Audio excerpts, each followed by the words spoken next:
don't be lured by the booby prize.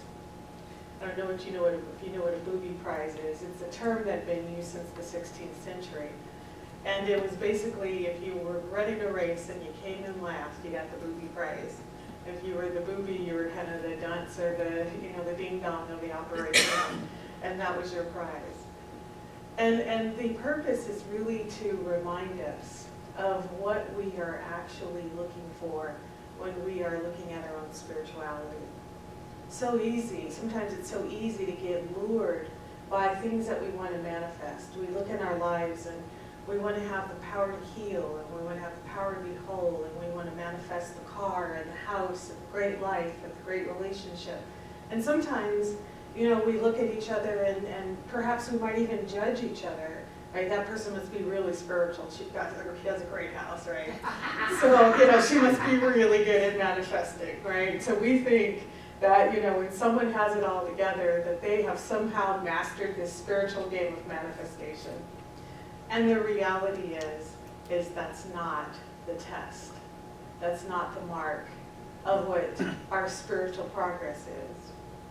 There's a story, I was reading a story about Paramahansa Yogananda, and he was sharing a story about a guru named Gauranath. And this guru had lived for 300 years, and he had all 8 of the yogic powers. Like, he was the man that was a yoga. He had them all. So he decides that it's time for him to shed his mortal coil. And so he wants to give his 8 spiritual powers to someone who would deserve it. So he kind of goes into meditation and goes into his crown chakra, and he sees this image of a young boy by the Ganges, by the river. So he appears before this boy, and he thought the boy would be amazed that he kind of appeared like that. And the young man looks at him and says, "Can I help you?" And he says, "Well, I have these 8 powers that it took me 300 years to develop. So what I'm going to do," he made 8 pellets of mud, and he put the powers in each of the 8 pellets. And he says, "I'm going to give you these powers." And he thought the boy would be impressed, and the boy says, "So I can do anything with them I want, because they're mine, right?" And he says, "Yes." So the boy takes the pellets and throws them into the river, where they dissolve into nothing. And then the guru says, "What are you doing? I spent 300 years building those powers, and you just throw them away?" And the boy says, "Delusional much?" And in that moment, the guru realized that he had spent all of that time developing his powers, and that he had given up, he had forgotten about God. And in that moment, he dedicated his life completely to the divine. And his body went, and he went to join the infinite. That's how the story goes. So many times when we're in this science of mind and the new thought, new age, ancient wisdom, when we're in this new thought, so often you hear people having conversations like The Secret. You can have anything you want. It's like propaganda. You can have what you want. You can have that car. You can have that house. You can make anything happen that you want to happen if you only follow these steps, right? Now, that's not to say that those steps are not useful, because it is absolutely a universal law that when we put our intention on something, when we put our intention in our spiritual mind, and we place our attention, our emotion, and our knowingness into this universal soil, into the divine womb of God, it does come up, it does manifest. But do you have to be spiritual to do that? I would argue that you don't. That this lesson really is about us being responsible for the seeds that we're planting in this lifetime. That we're responsible for our own power. Because you don't have to be consciously, spiritually awakened to do that. Because guess what? We've been doing it all our lives. If you want to look at the mirror of what you've been thinking about all this time, take a look at your life, and then it's like, I thought that, I thought that, I thought that, ooh, I thought that one, right? Because what we think and what we feel and what we believe does absolutely manifest. It does. But we've been doing it subconsciously all this time. So the fact that we have perfected being master manifestors is not the mark of our spirituality. It may tell you something about yourself, just like looking in the mirror will tell you something about yourself. I look in the mirror and I go, ooh, makeup's a little heavy today, right? Right? Or, is that a booger? Booger check? Right? The mirror tells you what's going on. So you can look around. We look around in our lives and say, okay, am I living the most powerful life that I want to live? Right? So that's just about responsibility. So where does this become a spiritual lesson? You know, there's a quote in the Bible where there's, you know, Jesus is talking to people and he's saying, you know, people say, well, we cast out demons in your names and we did great works and all of this in your name and we did amazing things. And Jesus says, you know, get away from me. I never depart from you. I never knew you. You know, you're someone who's doing iniquity.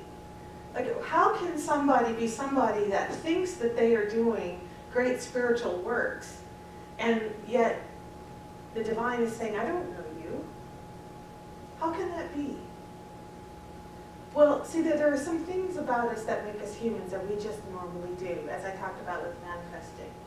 But when we start talking about a spiritual experience, when we start talking about a spiritual experience with God, that's a completely different animal. It's a deeper spiritual lesson. It's not about the manifestation. It's about the experience with the divine that we are having right now. It's about being in love with that spirit. It's about having a relationship with the divine. It's like in the reading by Rumi, that can't be taught, that can't be learned. It has to be experienced. It doesn't matter what we have in our head. It doesn't matter how many rules we learned. It doesn't matter how many forms we have memorized. It doesn't matter what we think we're doing everything right. If you have a checklist, I did that, I did that, I did that. Haven't you had the experience or heard of someone having the experience when they achieved everything they wanted to in life and they sit back and go, wow, is that it? That's kind of it, huh? I mean, I had that moment. Probably about 10 years, I remember I had gotten my education and like I had kind of a list on how I wanted things to go. I wanted a great relationship, I wanted my kid to be fine, and I wanted a certain income. And I was kind of checking off the list and I was like, that's it? Like, wow, this cannot be the answer. You know, 20 years ago, I would have been like, yeah, right? And now I'm just like, what's unfulfilling about that? It's because the forms of our lives don't make us happy. The possessions in our lives don't make us happy. The people in our lives don't make us happy. That comes from our relationship with the divine inside of us. And there's nothing that we can do to fix the outside world that would fix the inside world. We can't go outside in. We can only go inside out. How do we go inside out? How do we start here? How do we start from a place of, I'm in love with God? How do we start there? We start by sitting in silence. We start just by being in our own presence and knowing that there is a divine force within us, that there is a divine energy that is profound, that is perfect, that is forever. We sit in meditation. We sit in prayer. We sit in prayer in Science of Mind. We start prayer with recognition. We acknowledge, we align ourselves with the energy of the divine. I know that God is divine consciousness. I know that everything that is in alignment with this divine love. I know that everything it is the divine spark of God. I know that everyone alive, everything alive, is buzzing with the energy of the divine consciousness, and I have that divine consciousness in me. That is who I am, is this expression of God. Like Rumi says, I'm not the whole ocean, but I am definitely that drop of the ocean, and that whole ocean is contained in me. I am an expression of that beauty, of that divine love. And when I know who I am, all of the other forms start to fall away, because we progress ourselves from a place of needing to have the rules or having somebody else define what your spirituality looks like. And you deepen and deepen and deepen it past belief, past knowing, past even faith, to the place where you have this space of gnosis, where you have this space of knowing who you are, knowing who God is, knowing that who you are and who God is absolutely in alignment. And when we are in that absolute alignment, there we are the light of the divine. And as we exude that light, as only we can, as we exude that power in the way that God can only express through us, what we start to see is our lives become miraculous. Because I am aligned with the great abundance, with the infinite power of the divine. You look at the stars, you consider the sand on the ocean, the stars in the sky, the leaves on the tree, the blades of grass. There is, how many ways does it take for us to get clear on what the infinite nature of God is, and knowing that that infinity lives inside of me, breathes inside of me, expresses as me. There is no such thing as me not having what I need. There is no such thing as me experiencing lack. And in my knowing of who God is, I know that God has no other intent for me other than I experience divine bliss, other than I have the keys to the kingdom. The keys to the kingdom being inside my heart. The keys to the kingdom that awaken me to life, that resurrect me from the death of thinking that I am my circumstances, that resurrect me from thinking that I am my finances, that I am this material realm around me. The only sin or missing the mark there is believing that everything that we are seeing is the truth. It's not. It's smoke and mirrors. What is true is what we know is true. What we know is true is in our hearts. So I don't need to look at my bank account to know that I am infinitely blessed. I can just take a moment with me, breathe in and feel this experience of knowing you're absolutely taken care of. Right now, you are absolutely in the arms of the divine. Right now, there is enough oxygen for you to breathe. Right now, you are healthy. You are alive. You are vibrant. You are buzzing with the energy of the divine. And there is no beginning and no end. Right now, all your needs are met. Right now. And we know that this is true. We know it. You don't know it because I told you so. You don't know it because you read it somewhere. You don't know it because you're hoping that it will be. You breathe into this awareness, knowing it because you know it.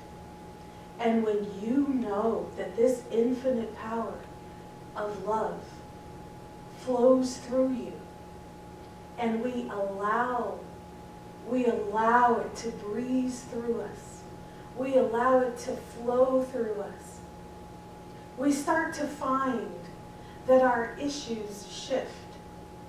Whereas an issue may have been with abundance, once we know and experience and are in alignment with knowing that energy of abundance, then something else starts showing up. You know what? I think I want to work on a relationship. I think I want to work on a friendship. I think I want to work on something else. It stops becoming about manifesting the money. What we're manifesting are not things, even though things show up. What we're manifesting is our experiences of God. What we're manifesting is our experiences of joy. What we're manifesting is our experiences of that bliss that comes from when we are absolutely connected with our God. As above, so below.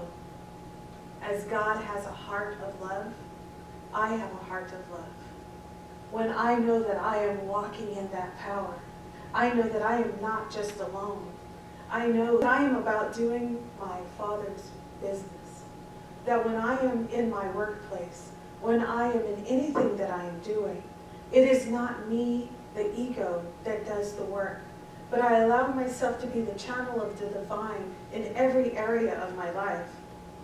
So it stops being about, am I good enough? It stops being about, am I enough?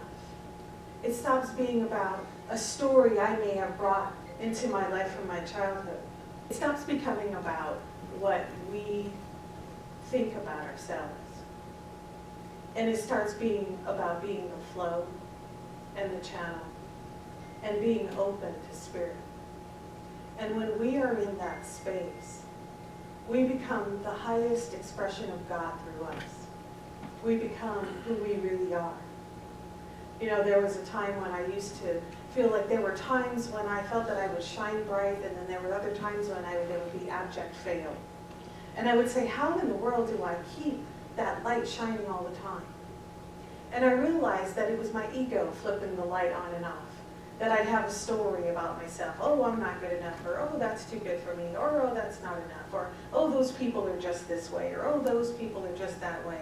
And I would flip that light of mine on and off with my judgments and with my thoughts and with my limiting beliefs. But what really shows up is that when I realize that it's not me doing the work, when I realize that it's my alignment with spirit that has me do this, then I'm able to take this to a different level. I'm able to take this to the space of where spirit is pouring out its infinite grace, where spirit is pouring out the love, where spirit is creating relationships. You know, in the realm of the whole Booby Prize thing, you know, sometimes even we, you know, was reading a book, A Course in Miracles. We used to have a study group here. And in the Course in Miracles, it talks about sometimes we choose relationships, special relationships, based on what we think we're missing. Right, so I may not be really good at this particular thing. I may be kind of introverted, so I choose a partner that's really extroverted. Or I may be kind of, you know, bad at fixing things around the house, so I'm going to choose someone that's more involved in fixing things. And so we choose the people that we want to help them feel something with us. When in actuality, what our life path is to find the parts of us that need to be integrated. Find the parts of us that we think are missing and realize that all along we actually are whole. That spirit is inside of us, not in part, not in pieces, not in insufficient measure, but that God is in us in perfection and wholeness. And that part of our life path right now is to align ourselves with that space, to align ourselves with that energy, to look at our shadow and say, oh, that's my stuff. To look at the parts of us that seem like other, to look at the parts of us that we're afraid to look at, and acknowledge that that is part of the whole package, and envelop ourselves in our own space of forgiveness, in our own space of generosity, in our own space of tolerance, the love that we would have for someone else. We take that love and we surround ourselves with it. And so instead of looking outside of us for that relationship, looking outside of us for an external circumstance, we look inside and realize that we look first to God in us to express itself in the most beautiful ways. And when we experience that wholeness, what starts to show up are all the people that mirror that all the people who are also whole come to you. You'll see that in the workplace. You'll see that in your life. You'll see that in your friendships. You'll see that in your family. That you start to attract people who are beautiful for you, who see the beauty in you because you see the beauty in you.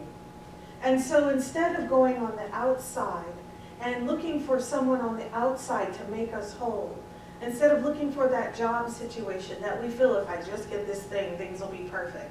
And just instead of looking for, you know, the perfect car, which is going to be funny because I just got the perfect car. But you know, you start looking for these things on the outside and thinking that that will do the fulfilling. And that's always the booby prize, because the things never, ever have us experience that fullness, that joy, that happiness, the bliss. We go inside first, knowing that we are one with the divine, knowing that the divine lives inside of us in fullness and joy. And we take our time with our spiritual practice and ground that in until it becomes, we're walking and breathing it. And we start to have different experiences because we always live from the inside out.